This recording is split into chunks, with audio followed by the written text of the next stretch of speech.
ونتوكل عليه ونعوذ بالله من شرور أنفسنا ومن سيئات أعمالنا من يهده الله فلا مضل له ومن يضلله فلا هادي له ونشهد أن لا إله إلا الله وحده لا شريك له ونشهد أن محمدا عبده ورسوله أما بعد فإن خير الحديث كتاب الله وخير الهدي هدي محمد صلى الله عليه وسلم وشر الأمور محدثاتها وكل محدثة بدعة وكل بدعة ضلالة وكل ضلالة في النار. أعوذ بالله من الشيطان الرجيم. بسم الله الرحمن الرحيم. قاف القرآن المجيد بل عجبوا أن جاءهم منذر منهم فقال الكافرون هذا شيء عجيب أإذا متنا وكنا ترابا ذلك رجل بعيد قد علمنا ما تنقص الأرض منهم وعندنا كتاب حفيظ بل كذبوا بالحق لما جاءهم فهم في أمر مريج أفلم ينظروا إلى السماء فوقهم كيف بنيناها وزيناها وما لها من فروج والأرض بددناها وألقينا فيها رواسي وأنبتنا فيها من كل زوج بهيج تبصرة وذكرى لكل عبد منيب ونزلنا من السماء ونلوت وأصحاب الأيكة وقوم تبع كل كذب الرسل فحق وعيد أفعين بالخلق الأول بل هم في لبس من خلق جديد نحمده ونصلي على رسوله الكريم أما بعد فأعوذ بالله من الشيطان الرجيم بسم الله الرحمن الرحيم من جاء بالحسنة فله خير منها وهم من فزع يومئذ آمنون عليها.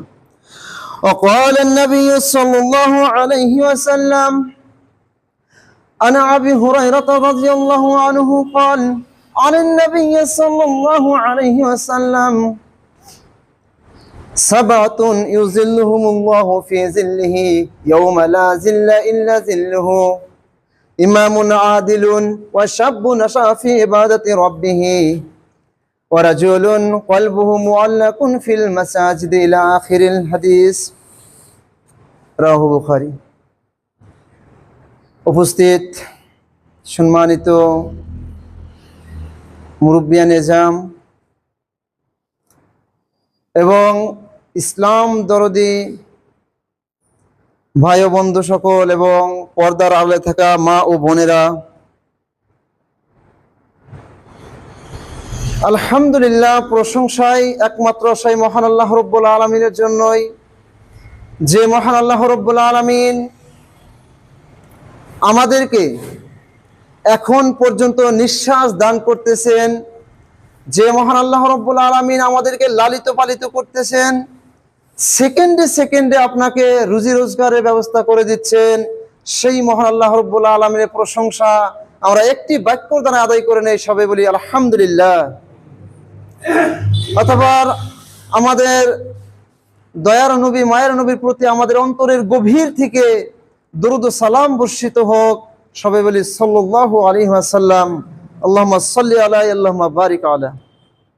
যাই হোক, আমি কোরআন মাজিদ থেকে একটি আয়াত ও হাদিস থেকে একটি হাদিস ইনশাল্লাহ আপনাদের সম্মুখে পাঠ করেছি। আমি এই উক্ত আয়াত ও হাদিস সম্মুখে রেখে আমার ক্ষুদ্র বক্তব্য করব ইনশাআল্লাহুল আজিজ। ওয়া মা তাওফীক ইল্লা বিল্লাহ। রব্বি ইশরাহ লি সাদরি ওয়া ইয়াসসির লি আমরি ওয়াহলুল উকদাতাম মিন লিসানি ইয়াফকাহু কাওলি। রব্বি জিদনি ইলমা, রব্বি জিদনি ইলমা, রব্বি জিদনি ইলমা। উপস্থিত সম্মানিত মুসল্লিগণ, আল্লাহ রাব্বুল আলামিন বলতেছেন কোরআন মাজিদে সূরা নামাল সূরা নম্বর 27 আয়াত নম্বর 89 এর মধ্যে বলতেছেন, মান জাআ বিল হাসানাতি ফালাহু খায়রুম মিনহা। ওই ব্যক্তি উত্তম যে ব্যক্তি সেই দিন, অর্থাৎ কাল কিয়ামতের দিন ভালো নেক আমল নিয়ে আসবে। সেই ব্যক্তি পরিত্রাণ প্রাপ্য, সেই ব্যক্তি কামিয়াবি সেদিন যে কি করবে, ভালো আমল নিয়ে আসবে, ভালো কাজ কর্ম নিয়ে আসবে, নেকি নিয়ে আসবে। ওয়াহুম মিন ফাজাই ইয়াউমিযিন আমিনু। আর সেই ব্যক্তি সেই দিনকার ভয়াবহ অবস্থা থেকে হেফাজতে থাকবে, আল্লাহ রাব্বুল আলামিনের হেফাজতে একটি বন্ধনে থাকবে সেই ভয়াবহ অবস্থা থেকে। আমরা এখানে বুঝতে পারছি সেই ভয়াবহ অবস্থা, সেই দিন, এগুলোকে ইঙ্গিত করা হয়েছে সেই কাল কিয়ামতের দিন, যে আপনার অবস্থা হবে, আমার অবস্থা হবে, কেউ কারো দিকে তাকাবে না, ইয়া নাফসি ইয়া নাফসি বলতে থাকবে। সেই কাল কিয়ামতের কথা, সেই ভয়াবহতার কথা বলা হয়েছে সূরা নামালে আয়াত নম্বর 89 এর মধ্যে বলা হয়েছে যে আল্লাহ রাব্বুল আলামিন বলতেছেন, সেই ব্যক্তি উত্তম কামিয়াবি সেই ব্যক্তি যে ব্যক্তি নাকি কি করলো, ভালো আমল নেক আমল নিয়ে আসলো, এবং তাকেই আল্লাহ রাব্বুল আলামিন হেফাজতে রাখবেন, আল্লাহ রাব্বুল আলামিনের আওতায় রাখবেন। সুবহানাল্লাহ। আমরা বুঝতে পারছি এই পার্থিব জীবন, এই দুনিয়া বেশি দিনকার নয়। আপনার বাবা দাদা দাদি সবাই চলে গিয়েছে, ভাই বোন আত্মীয় স্বজন কত ব্যক্তি কত লোক চলে যাচ্ছে, আপনার সম্মুখে নিজে হাতে আপনি দাফন কাফন করতেছেন। আমাদের একটু কি ভয় হয় না? আমাদের একটু কি সেই কথা স্মরণ হয় না? সেই ভয়াবহতার কথা স্মরণ হয় না? সেই কবরের কথা স্মরণ হয় না? যে কবরে পাশ দিয়ে সাহাবাগণ চললে চোখের পানি অশ্রু ফেলে কাঁদতেন, রাসূল সাল্লাল্লাহু আলাইহি সাল্লাম গেলে চোখের পানি ফেলতেন, যার নাকি সমস্ত গুনাহ মাফ করে দেওয়া হয়েছে, যে রাসূলের যে নবীর আগে পরে সমস্ত গুনাহ মাফ করে দেওয়া হয়েছে, সেই ব্যক্তি, সেই মহান ব্যক্তি কেঁদেছেন সেই যখন কবরে পাশ দিয়ে চলছে। আর আমাদের অন্তর এত কঠিন, এত শক্ত, আমরা কখনো ভাবি না সেই দিনের কথা, সেই কবরের কথা কখনোই আমরা ভাবি না। এত ব্যস্ততা নিয়ে আমরা চলছি দুনিয়ায়, এত ব্যস্তর মধ্যে পড়ে আছি, দালান বাড়িঘর এমন ভাবে আঁকড়িয়ে ধরেছি, ছেলে সন্তান আহলে পরিবার যে এগুলোই আমার সব, আমি কখনো মৃত্যুবরণ করব না, আমি কখনো আল্লাহর সম্মুখীন হব না। কিন্তু না, এটা কখনোই হতে পারে না। মৃত্যু অনিবার্য, জন্ম হয়েছে, মৃত্যু হতেই হবে। পৃথিবীর সমস্ত মখলুকাত একদিন মৃত্যুর স্বাদ চাকতেই হবে। তাই আল্লাহ রাব্বুল আলামিনের দিকে ফিরে আসুন। আমি বারবার আহ্বান করছি, আল্লাহ রাব্বুল আলামিনের দিকে ফিরে আসুন। সেই ভয়াবহতার কথা, সেই দুর্দিনের অবস্থার কথা আপনি ভাবুন, যেদিন আপনার আমল ব্যতীত কোনো কিছুই সাহায্য থাকবে না। আল্লাহ রাব্বুল আলামিন বলতেছেন সূরা বানী ইসরাঈলে বলতেছেন 14 নম্বর আয়াতে বলতেছেন, ওয়ালা তাযিরু ওয়াজিরাতু ওয়িজরা উখরা। হে মানুষ, জেনে রাখো তোমার বোঝা, তোমার আমলের বোঝা, তোমার বদির বোঝা, তোমার নেকির বোঝা তুমি নিজেই একাই বহন করবে। কেউ সাহায্যকারী থাকবে না সেদিন। কোনো ব্যক্তি তোমাকে নেকি দিয়ে সাহায্য করবে না, কোনো ব্যক্তি তোমাকে বলবে না যে আমার নেকি নিয়ে তুমি জান্নাতে চলে যাও, কেউ বলবে না। তাই সম্মানিত মুসল্লিগণ, আমি বলতেছি এখনো সময় আছে, এখনো সময় আছে আপনার আমার। কারণ আমার নিঃশ্বাস চলে যায়নি, আমার ভিতর থেকে রূহ চলে যায়নি, এই অবধি এখনো সময় আছে। তওবা করে ফিরে আসুন, আল্লাহকে ভয় করুন, সেই কবর আযাবকে ভয় করুন, কাল কিয়ামতের কথা ভয় করুন, জাহান্নামকে ভয় করুন। আমরা জানি কবর যদি আপনি পরিত্রাণ প্রাপ্য হয়ে যান, আগামীতে যত রাস্তা আছে, যত গেট আছে, কবরের পরে যত কিয়ামতের শাস্তি, জাহান্নামের শাস্তি, কোনো কিছুই বাধা আপনাকে দিবে না। শুধু যদি কবরের সওয়াল জাব, কবর যদি আপনি পার করতে পারেন, আর কোনো চিন্তা নাই। আর এই কবর পার করতে হলে আমাদেরকে রাসূল সাল্লাল্লাহু আলাইহি ওয়াসাল্লাম দেওয়া হাদিস ও নিষেধ আদেশ, এবং আল্লাহ রাব্বুল আলামিন যে আমাদেরকে গ্রন্থ দিয়েছে, যে কিতাবখানা দিয়েছে, এই মোতাবিক, এই দলিল মোতাবিক, আইন মোতাবিক চললে নিশ্চয় আমরা পরিত্রাণ প্রাপ্য হব। রাসূল সাল্লাল্লাহু আলাইহি ওয়াসাল্লাম বলেন, হাদিসটা হযরত আবু হুরায়রা রাদিয়াল্লাহু আনহু তিনি বর্ণনা করেন, রাসূল সাল্লাল্লাহু আলাইহি ওয়াসাল্লাম বলেন, সাবাতুন ইউযিল্লুহুমুল্লাহু ফি যিল্লিহি। সাত শ্রেণীর ব্যক্তি সেদিন পরিত্রাণ প্রাপ্য হবে, অর্থাৎ সেই কাল কিয়ামতের দিন আরশের নিচে ছায়া পাবেন। সেই আযাব, দর্দনাক আযাব থেকে আল্লাহ রাব্বুল আলামিন হেফাজতে রাখবেন। ইয়াউমা লা জিল্লা ইল্লা জিল্লুহু, সেই আল্লাহ রাব্বুল আলামিনের ছায়া ব্যতীত কোনো ছায়া থাকবে না সেদিন। জেনে রাখুন, সেই 7 শ্রেণী ব্যক্তির এক শ্রেণী আপনাকে আমাকে হতেই হবে, হতেই হবে, না হলে কোনো রক্ষা নেই।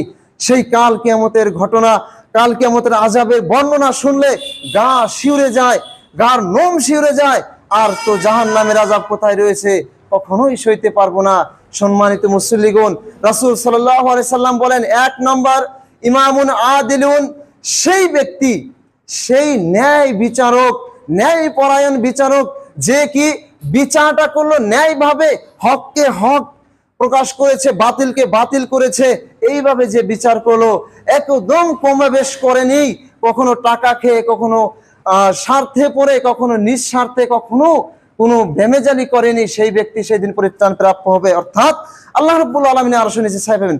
2 নাম্বার ওয়াশাব্বু নাশআ ফি ইবাদাতি রাব্বিহি, সেই যুবক, সেই যুবক, যে যুবক কাল আল্লাহ রাব্বুল আলামিন ইবাদতে কাটিয়ে দিয়েছে, যে যুবক কাল কখনো গুনাহ করেনি, কোনো গায়ের মাহরাম চেংড়ির দিকে তাকায়নি, কখনো চোখের দ্বারা, হাত পায়ের দ্বারা কখনো গুনাহ করেনি, কখনো লজ্জাস্থানের দ্বারা গুনাহ করেনি, কখনো জেনা ব্যভিচারী করেনি, সেই যুবক আল্লাহ রাব্বুল আলামিনের আরশের নিচে আল্লাহ রাব্বুল আলামিন ডেকে নেবেন, ছায়া দিবেন, তুমি এখানে থাকো। 3 নাম্বার হলো ওয়ারাজুলুন কলবুহু মুআল্লাকুন ফিল মাসাজিদে, সেই ব্যক্তি, যে ব্যক্তির অন্তর, যে ব্যক্তির অন্তর মসজিদে লটকে থাকবে, ঝুলিয়ে থাকবে, কখন বা আযান হয়, কখন বা আমি জামাতে নামাজ আদায় করব, জোহর নামাজ পড়ে গেলাম, কখন বা আসরে আযান দিয়ে দেয়, কখন বা আমি জামাতে আদায় করব, জামাত পাবনে নাই, এইরকম ভাবে যে যার অন্তরটা মসজিদের সাথে লটকে থাকে, সব সময় গুণ গাইতে থাকে, আমি জামাতে আদায় করব নামাজ, আমি মসজিদে যাব, মসজিদে দেওয়ানা হয়ে যাওয়া, সেই ব্যক্তি 3 নাম্বার।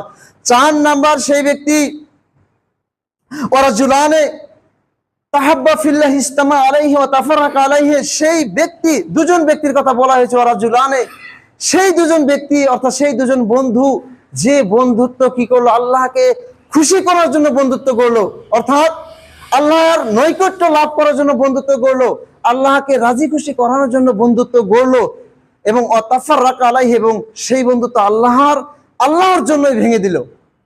এখানে বুঝতে হবে, আল্লাহর জন্যই ভালোবেসে, আল্লাহকে রাজি খুশি করার জন্য বন্ধুত্ব করলো 2 জন ব্যক্তি, এবং আল্লাহকে খুশি করার জন্য সেই বন্ধুত্ব ভেঙে দিল। অর্থাৎ আপনারা 2 জন বন্ধুত্ব পেতেছেন, বন্ধুত্ব পাচ্ছেন যে আল্লাহর নৈকট্য লাভ করার জন্য, আল্লাহর ইবাদত করার জন্য, কিন্তু দেখা গেল সেই 2 জন ব্যক্তির মাঝে আন্ডারস্ট্যান্ডিং, বুঝ পরামর্শ বুঝছে না, আপনি নামাজে যাচ্ছেন, আপনার বন্ধু যাচ্ছে না, হুকুম করছেন তথাপি যাচ্ছে না, 1 দিন 2 দিন 3 দিন এভাবে চলে যাচ্ছে মাস, তথাপি আপনার বন্ধু নামাজে আসছে না, ভালো কাজ করছে না, আপনি তার সেই বন্ধুত্বটা আপনি ভেঙে দিন। তৎক্ষণাৎ সাথ আল্লাহকে খুশি করা, আল্লাহকে রাজি খুশির জন্য সেই বন্ধুত্ব আপনার তৎক্ষণাৎ ভেঙে দিতে হবে। এই হলো আল্লাহকে খুশি করার জন্য বন্ধুত্ব করা এবং আল্লাহকে খুশি করার জন্য বন্ধুত্ব ভেঙে দেওয়া। 5 নম্বর ব্যক্তি সেই ওয়ারাজুলুন তলাবাতু ইমরাতুন জাতু মুনসিবিন ওয়া জামিলিন ওয়া জামালিন ক্বালা ইন্নী আখাফুল্লাহ, সেই ব্যক্তি একজন মহিলা, ধনী ধনাঢ্য মহিলা এবং সুন্দরী, সেই ব্যক্তি কি করলো, সেই মহিলা ব্যক্তিকে গুনার জন্য দাওয়াত করলো, গুনার জন্য দাওয়াত করলো, তুমি আমাদের বাড়িতে আসো, কেউ নেই বাড়িতে, আমরা এই করব সেই করব, এই গুনার জন্য যে দাওয়াত করলো, এবং সেই ব্যক্তি বলল, সেই পুরুষ ব্যক্তিটা বলল, ইন্নী আখাফুল্লাহ, নিশ্চয় আমি আল্লাহকে ভয় করি, তোমার এই দাওয়াতে আমি যাব না, এই বলে যে প্রত্যাখ্যান করে দিল, প্রত্যাখ্যান করে দেওয়া সাথ সেই ব্যক্তি সেই শ্রেণীর 7 শ্রেণীর ভিতরে 1 শ্রেণী হয়ে যাবে, সুবহানাল্লাহ। আর 6 নাম্বার সেই ব্যক্তি ওয়ারাজুলুন তাসাদ্দাকা আখফা, সেই ব্যক্তি, যে ব্যক্তি কি করলো, সাদকা করলো, দান করলো, আখফা একাকিত্ব ভাবে, গোপন ভাবে দান করলো, হাত্তা লা তাআলামা শিমালুহু মা তুনফিকু ইয়ামিনুহু, এইভাবে দান করলো যে সে ডান হাত দিয়ে দান করলো, তার বাম হাতে টেরি পেল না, জানলো না, এইভাবে দান করলো, অর্থাৎ পকেট থেকে বের করে এইরকম ভাবে দিতে হবে, এরকম ভাবে দিতে হবে, আপনাকেও দেখা যাবে না যে কি দিয়েছেন আপনি। আমরা জানি হযরত আবু বকর সিদ্দিক রাদিয়াল্লাহু আনহু তিনি দান করতেন কিভাবে, আমরা সবাই জানি, তিনি কখনোই ঘরে কিছু রাখতেন না, দান যখন করতেন সমস্ত কিছু দিয়ে দিতেন। ঘরে কি রেখে এসছো, রাসূল সাল্লাল্লাহু আলাইহি ওয়াসাল্লাম যখন বললেন ঘরে কি রেখে আসছো হে আবু বকর, ইয়া রাসূলুল্লাহ, আল্লাহ এবং আপনার স্মরণ, আপনাকে ঘরে রেখে আসছি আর সমস্ত কিছু আল্লাহ রাস্তায় বিলীন করে দিয়েছি। এই ছিল হযরত আবু বকর রাদিয়াল্লাহু আনহুর দান খয়রাত। আর আজকে আমাদের দান খুচরো পয়সা ছাড়া দান বের হয় না, এরকম অবস্থা আমাদের পরিণতি, এরকম অবস্থা হয়ে গিয়েছে। হযরত উসমান গনি রাদিয়াল্লাহু আনহু তিনি দান করতেন কিভাবে? এত ধনাঢ্য ব্যক্তি ছিলেন যে এইভাবে দান করতে হয়, তাদেরকে দেখে আমাদেরকে শিখতে হবে। আর 7 শ্রেণীর ব্যক্তি, সেই হলো 7 নাম্বার, ওয়ারাজুলুন যাকারাল্লাহু খালিয়ান ফাফাজাত আইনাহু, সেই ব্যক্তি যে ব্যক্তি বৃদ্ধ অবস্থায় হলেও আল্লাহর জিকির করছে, আল্লাহর স্মরণ করে চোখের পানি ফেলে অশ্রু ফেলে আল্লাহকে ডাকছে, হে আল্লাহ আমি গুনাহগার, আমি পাপাচার, আমি তোমার কাছে হাত তুলেছি, আমি তোমার ইবাদত করে তোমাকে ডাকতেছি, আমার গুনাহকে ক্ষমা করে দাও। গোপন ভাবে একাকিত্ব ভাবে যে ব্যক্তি ভাবে ইবাদত করবে, সেই ব্যক্তিও সেই 7 শ্রেণীর এক শ্রেণী অন্তর্ভুক্ত হয়ে যাবে। সুবহানাল্লাহ, এই 7 শ্রেণী আমরা যে পড়লাম, শুনলাম, আমি আপনি কি আছি এই 7 শ্রেণী ব্যক্তির মধ্যে? আমি আপনি কি আছি এখন ভেবে দেখেন। এই 7 শ্রেণী ব্যক্তি ব্যতীত যদি কোনো এক ব্যক্তি যদি এর বাইরে থেকে যায়, সেই দিন সূর্যের গরম, সেই দিন ঘামের সাগর, সেই ভয়াবহ অবস্থা কখনোই পরিত্রাণ প্রাপ্য পাবে না, যে কোনো মানুষ হোক। কারণ রাসূল সাল্লাল্লাহু আলাইহি ওয়াসাল্লামকে হযরত ফাতেমা রাদিয়াল্লাহু আনহা তিনি জিজ্ঞাসা করেছিলেন, হে আমার আব্বুজান, হে আল্লাহর নবী, আমাকেও কি আপনি শাফাত করতে পারবেন না, আমাকে কি দেখবেন না সেদিন? এবং কি হযরত আয়েশা রাদিয়াল্লাহু আনহা তিনি নিজে স্বয়ং জিজ্ঞাসা করেছিলেন, ইয়া রাসূলুল্লাহ, আমিও কি সেদিন আপনার সুপারিশ পাবো না? আমি কি আপনার সেই ভয়াবহ অবস্থার কোনো সাহায্য পাবো না? তথাপি তিনি না বলেছেন, হে আয়েশা শুনে রাখো, তোমার আমল তোমার পরিচয় হবে সেদিন, কোনো ব্যক্তি কারো দিকে তাকাবে না। এমন অবস্থা হয়ে যাবে, মহিলার পেটে গর্ভস্থ অবস্থায় যদি থাকে, গর্ভ খালাস হয়ে যাবে, সে টের পাবে না। সেই দিনকার ভয়াবহ অবস্থা এমন হয়ে যাবে। সম্মানিত মুসল্লিগণ, আমি বুঝাইতে চাচ্ছি যে সেই দিনকার ভয়াবহ অবস্থা মনে করে আজকে আপনি কি করছেন, আজকে আপনি কোন আমলটি নিয়ে সেখানে যাবেন যে আমি আপনি সেদিন আল্লাহর আরশের নিচে ছায়া পাবো? কোন আমল আমার মাঝে আছে যে 7টি আমলের মাঝে আমার একটি আছে কি? তাহলে সম্মানিত মুসল্লিগণ, আমি বলতে চাই এই আমলগুলো আমাদের বাস্তব জীবনে গড়িয়ে তোলা উচিত, অনিবার্য হয়ে গিয়েছে।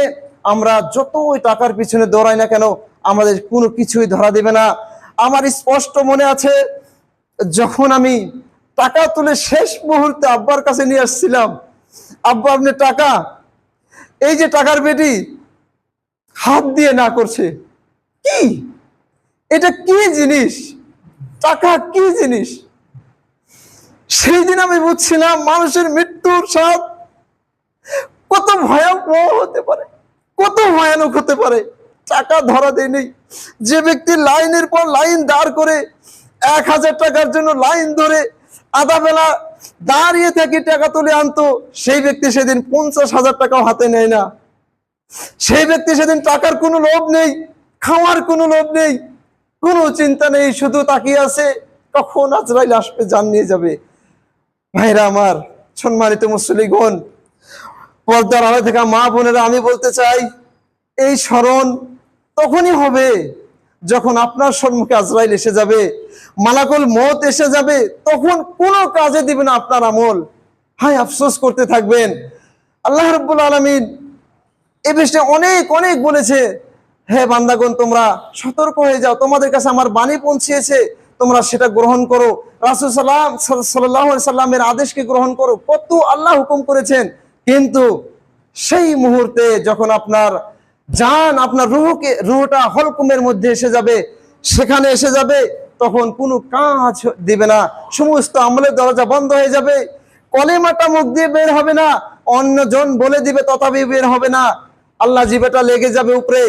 সেই কথা ভাবেন, আপনি আজকে কবরে পাশ দিয়ে যান, কিছুই হয় না, কিছুই হয় না, আমাদের অন্তর লালা দেয় না যে কবরে পাশ দিয়ে যাচ্ছে, আমার বাবা শুয়ে আছে, আমার ভাই শুয়ে আছে, আমার মা বোন শুয়ে আছে, আমার অন্তর একটু কেঁপে ওঠে না।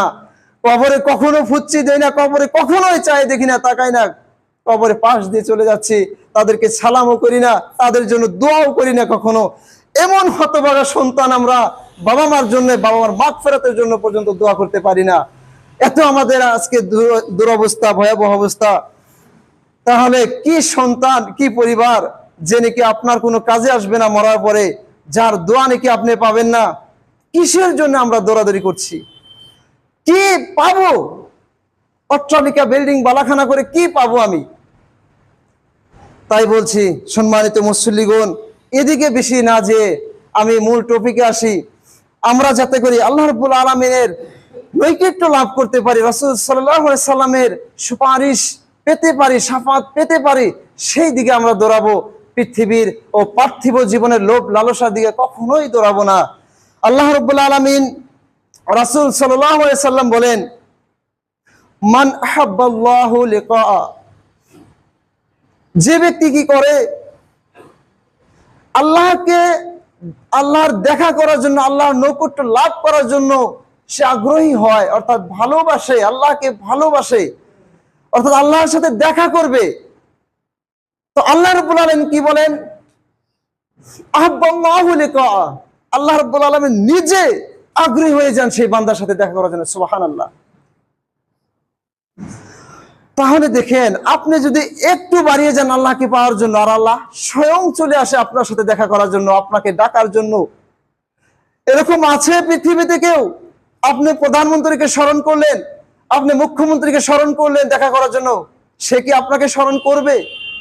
সে কি চাইবে আমি অমুক ব্যক্তির সাথে দেখা করি? কিন্তু আল্লাহ রাব্বুল আলামিন এটা ভিন্ন। আপনি শুধু মনে আনবেন একটু, হে আল্লাহ, জীবনে গুনাহ করেছি, কত গুনাহ করেছি, জানি না মাওলা, তোমার কাছে ফিরে আসতে চাই, তুমি আমাকে গ্রহণ করো, তুমি আমাকে ক্ষমা করো আল্লাহ, তুমি ছাড়া ক্ষমার কেউ নেই, তুমি ছাড়া ক্ষমাকারী কেউ নেই আল্লাহ। আমার এই সাগর সমতুল্য গুনাহ, পাহাড় সমতুল্য গুনাহ তুমি না দেখে আল্লাহ তুমি আমাকে ক্ষমা করে দাও। আমি পৃথিবীর সব থেকে গুনাহগার ব্যক্তি, সব থেকে গুনাহগার ব্যক্তি আমি, তোমার গোলাম, তুমি আমার মালিক, তুমি আমাকে ক্ষমা করো আল্লাহ। এইভাবে যখন আপনি ডাকবেন, আল্লাহ রাব্বুল আলামিন না শুনে থাকতেই পারে না, তখন আল্লাহ রাব্বুল আলামিন ডেকে বলবে, হে ফেরেশতাগণ, দেখো তোমরা বলেছিলে বান্দা এই ইনসান জাতকে সৃষ্টি করিও না, আর দেখো আজকে আমার কাছে চাচ্ছে, আজকে আমার নৈকট্য লাভ করার জন্য আমার কাছে কাঁদছে, দেখো আমার বান্দা আমাকে ডাকছে, তাকে ক্ষমা করে দাও, তার গুনাহ খাতা গুনাহ লিখিও না, তার সমস্ত গুনাহকে আমি মাফ করে দিলাম। এইভাবে আল্লাহ রাব্বুল আলামিন ফেরেশতাদেরকে দেখাবেন। আমরা কি সেই ব্যক্তি হতে চাই না? আমরা কি সেই মহান ব্যক্তি হতে চাই না? আল্লাহর নৈকট্য লাভ করা ব্যক্তি হতে চাই না? নিশ্চয় চাই। জান্নাতের আশা সবাই করি, জান্নাত লাভ করার আশা সবাই করি, কিন্তু জান্নাতের কাজ করতে চাই না। কি কাজ করলে জান্নাতে যাব সেই কাজ করতে চাই না। ভালো সবাই চাই, ভালোর ফলও সবাই চাই, কিন্তু সেই ফল পেতে কি করতে হবে সেটা কেউ চাই না। পৃথিবীটা এত শর্টকাট হয়ে গিয়েছে, SMS ফোন সব শর্টকাট হয়ে গিয়েছে, বাজার মার্কেটিং সব অনলাইন হয়ে গিয়েছে।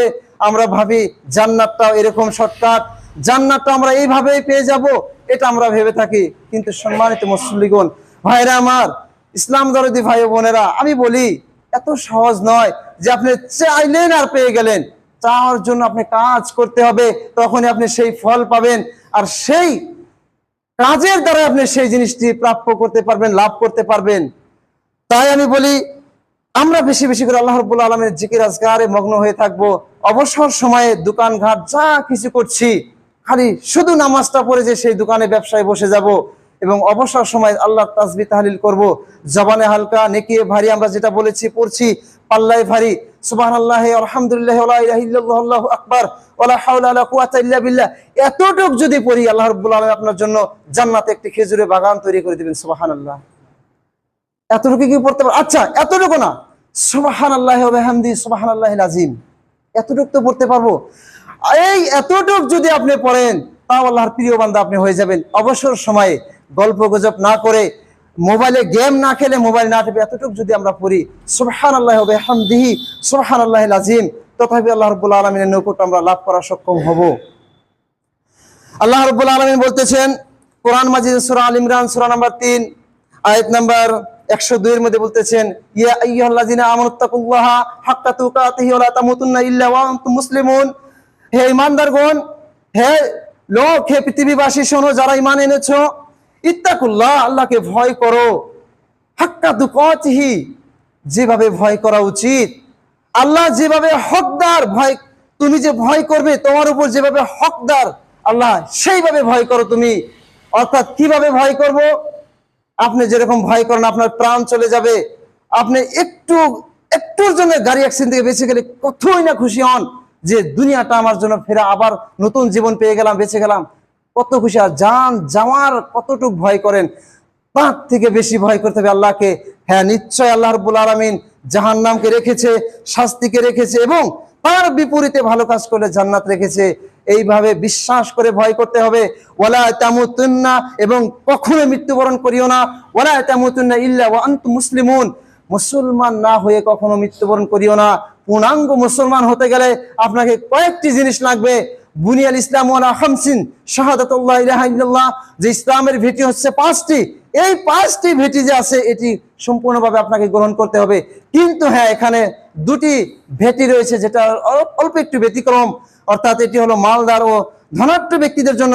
একটি হলো আর হজ ফি বাইতুল্লাহ, এবং হজ করা, আল্লাহর ঘরে হজ করা, এটা হলো ধনী ব্যক্তিদের জন্য, এবং যাকাত প্রদান করা, এটা হলো ধনী ব্যক্তিদের জন্য। এই দুটি স্তম্ভ, 2টি ভিত্তি বাদে আর 3টি আপনাকে পূর্ণাঙ্গভাবে গ্রহণ করতে হবে। একটি হলো কালেমায়ে শাহাদা, একটি হলো নামাজ, একটি হলো সওম ও রোজা। এই 3টি কাজ আপনাকে পরিপূর্ণভাবে করতে হবে। ইনশাআল্লাহ নিশ্চয় আমি আপনি আল্লাহর নৈকট্য লাভ করতে পারবো। যাই হোক, আরো বলতে চাই এই বিষয়ে আরেকটি ভালো কাম হলো, এবং সব থেকে ভালো কাম আমি যদি বলি, এটি হলো সালাত, এটি হলো নামাজ। পৃথিবীর এমন বড় ইবাদত নেই, এত বড় ইবাদত নেই যেটা হলো সালাত অর্থাৎ নামাজ। এর ব্যতিরেকে এর থেকে বড় ইবাদত নেই। এবং আল্লাহকে খুশি করার জন্য সব থেকে বড় ইবাদত হচ্ছে সওম অর্থাৎ রোজা। আমরা এটা শুনে থাকি এবং হাদিস কোরআন ঘেটে জেনেও থাকি, অনেকে জানি। এই সালাত ব্যতিরেকে আমি আপনি জান্নাতে যেতে পারবো? কখনো কি এটা আপনি প্রশ্ন করেছেন, আমি নামাজ পড়ি না, আমি কি জান্নাত পাবো? আমি আল্লাহর এই হুকুমটা যে বাদ দিয়েছি আর সমস্ত কিছু পালন করছি, হজ করছি, উমরা করছি, যাকাত দিচ্ছি, দান খয়রাত করছি, গরিব মিসকিনকে খাওয়াচ্ছি, কিন্তু নামাজ পড়ছি না। সম্মানিত মুসল্লিগণ, আমি বলি আপনি সমস্ত কিছু করেন, আপনার সব কিছু খান, কিন্তু আপনার নিঃশ্বাসটা যখন বন্ধ হয়ে যাবে, আপনার দেহর কি মূল্য থাকবে? আপনার সেই দামি খাবারের কি মূল্য থাকবে? আমি বলি আপনি যত ইবাদত করেন না কেন, আপনার নামাজ নাই মানে আপনার নিঃশ্বাস বন্ধ হয়ে যাওয়ার মতো। নামাজ নেই মানে সমস্ত ইবাদত আপনি বন্ধ হয়ে যাবে, সমস্ত ইবাদত অগ্রহণযোগ্য হয়ে যাবে। অর্থাৎ আপনাকে নামাজ আদায় করে বাকি কাজ করতে হবে। বুঝাতে পেরেছি? বাকি কাজ আদায় করতে হবে নামাজ আদায় করার পরে। আমি এই প্রসঙ্গে একটি হাদিস তুলে ধরতে চাই। এক সাহাবা বর্ণনা করতেছেন, রাসূল সাল্লাল্লাহু আলাইহি ওয়াসাল্লাম বলেছেন, কাজা নামাজ কিরকম হবে? কাজা নামাজ কিরকম হবে? আমারও হয় কাজা, আপনারও হয়, অনেকেরই হয়। এখন কাজা নামাজ আমাদের কিরকম হয়? কাজ করছি, গা লেত্রা ময়লা, তো পরে নেব, কাজা করছি। তো এই বিষয়ে দেখা যায় সেই সাহাবাকে রাসূল সাল্লাল্লাহু আলাইহি ওয়াসাল্লাম বলতেছেন, দেখো কাজা নামাজ সেই নামাজ হতে পারে তুমি জীবন দিয়ে সর্বশ্রেষ্ঠ চেষ্টা করেছো, তুমি জামাত ধরতে পারোনি। তোমার 100% দিয়ে চেষ্টা করেছো, তুমি জামাত ধরতে পারোনি, সেটা কাজা হতে পারে। এর ব্যতিরেকে পৃথিবীতে যে কোনো ভাবে আপনি নামাজ আদায় করেন, কখনোই কাজা হবে না। সেই নামাজ কি হয়ে যাবে আল্লাহ ভালো জানেন। সেই নামাজ কবুল করবে কি আল্লাহ না, এটা আল্লাহই ভালো জানেন। কিন্তু কাজা যদি বলেন, এটা একটি মাত্র কাজার উপায় যে আপনি জামাত ধরার চেষ্টা করেছেন, জামাত ধরতে পারেননি। এখন বলবো যে না, রাস্তা দূর, হেঁটে হেঁটে আসছি, ধরতে পারি না। কিন্তু আপনার জানতে হবে যে নামাজ 3:30টায়, আমাকে 3:15-তে বের হতে হবে। 3:30টায় বেরোলে কিভাবে নামাজ পাবো আমরা? যাই হোক, তাই বলতে চাই, আল্লাহ রাব্বুল আলামিন সূরা আনকাবুত সূরা নাম্বার 29 আয়াত নাম্বার 45 বলতেছেন, উতলু মা উহিয়া ইলাইকা মিনাল কিতাবে ওয়াকিমিস সালাহ। হে নবী, আপনি তেলাওয়াত করুন, পড়ুন আপনাকে যেটা ওহী করা হয়েছে, আপনার উপর যেটা ওহী করা হয়েছে, নাজিল করা হয়েছে। ওয়াকিমিস সালাহ, এবং নামাজ কায়েম করুন। বুঝতে পারছেন? অন্য কোনো কাজের কথা বলা হয় নাই। আপনি কোরআন তেলাওয়াত করুন, এবং যে কিতাব আপনাকে ওহী হিসেবে পাঠানো হয়েছে সেটা তেলাওয়াত করার পরে আপনি সালাত আদায় করুন। কারণ ইন্নাস সালাতা তানহা আনিল ফাহশাই ওয়াল মুনকার ওয়ালা যিকরুল্লাহি আকবার। নিশ্চয় নামাজ আপনাকে পৃথিবীর সমস্ত ফাহিশা খারাপ কাজ থেকে বিরত রাখবে। নামাজ সেইভাবে আদায় করতে হবে যদি আমি আপনি সেই সমস্ত ফায়সা খারাপ কাজ থেকে বিরত থাকতে চাই। কিভাবে? ওই যে বললাম, হাক্কা তুকাতিহি ওয়ালা তামুতুন্না ইল্লা ওয়া আনতুম মুসলিমুন, ওয়ালা তামুতুন্না ইল্লা ওয়া আনতুম মুসলিমুন। মৃত্যুর আগে কখনো মুসলমান না হয়ে মরিও না, এবং তার আগে বলা হয়েছে আল্লাহকে ভয় করো, ভয় করার মতো। সেই ভয় নিয়ে নামাজ পড়তে হবে। আমি নামাজ কেন পড়ছি? লোকে কি বলবে না বলে, এটা না। নামাজ পড়ছি আমি আল্লাহর নৈকট্য লাভ করার জন্য, জান্নাত পাওয়ার জন্য নামাজ পড়ছি। এই ভয় নিয়ে, এই আশা নিয়ে, এই ঈমান নিয়ে আপনাকে নামাজ আদায় করতে হবে, সমস্ত ইবাদত করতে হবে। আল্লাহ রাব্বুল আলামিন যেন আমাদেরকে তৌফিক দান করেন আল্লাহর নৈকট্য লাভ করার জন্য, এবং আল্লাহর কিতাব ও রাসূল সাল্লাল্লাহু আলাইহি সাল্লামের হাদিস মোতাবেক চলার তৌফিক দান করেন। আল্লাহুম্মা আমিন। সর্বশেষে খুতবার ইতিতে আমি বলতে চাই যে কয়েকটি আল্লাহ রাব্বুল আলামিনের কোরআন থেকে এবং রাসূল সাল্লাল্লাহু আলাইহি সাল্লামের হাদিস থেকে কথা আপনাদের সম্মুখে বর্ণনা করলাম, হাদিস ও কোরআন বর্ণনা করলাম, সমস্ত ভালো কাজ যেন আমাদেরকে আল্লাহ রাব্বুল আলামিন পূর্ণাঙ্গভাবে করার তৌফিক দান করেন। আল্লাহুম্মা আমিন। এবং আমাদের ছেলে সন্তান যারা আছে সবাইকে যেন আল্লাহ রাব্বুল আলামিন তেনার গ্রহণযোগ্য দিন ইসলামের প্রতি যেন ধাবিত করে রাখে। আমাদের ছেলে সন্তান ও ভাই বোন আত্মীয় স্বজন যারা আছে সবাইকে আল্লাহ রাব্বুল আলামিন দ্বীনের প্রতি যেন আকৃষ্ট করে রাখে। আমরা এই দোয়াই আল্লাহর কাছে করি, আল্লাহ রাব্বুল আলামিন যেন আমাদের জীবনের সমস্ত গুনাহ খাতাকে মাফ করে দেয়। আল্লাহ রাব্বুল আলামিনের কাছে দোয়া করি যেন আমাদের আব্বা ও আজদাদ যারা ইন্তেকাল করেছেন, আল্লাহ রাব্বুল আলামিন তাদের গুনার দিকে না দেখে যেন তাদেরকে ক্ষমা করে দেন। আল্লাহ রাব্বুল আলামিন যেন আমাদের টুটা ফাটা ইবাদতকে কবুল ও মঞ্জুর করে নেন। আল্লাহুম্মা আমিন। এই বলে আমার ক্ষুদ্র বক্তব্য করছি। ও মা আলাইনা ইল্লাল বালাগ। যদি খুতবায় কোনো ভুল ত্রুটি হয়ে থাকে ইনশাআল্লাহ শুধরে দিবেন, এটা আপনাদের কাছে আশাবাদী। اللهم صل على محمد وعلى ال محمد كما صليت على ابراهيم وعلى ال ابراهيم انك حميد مجيد. اللهم بارك على محمد وعلى ال محمد كما باركت على ابراهيم وعلى ال ابراهيم انك حميد مجيد. ربنا تقبل منا انك انت السميع العليم وتب علينا انك انت التواب الرحيم. سبحان ربك رب العزة عما يصفون وسلام على المرسلين والحمد لله رب العالمين.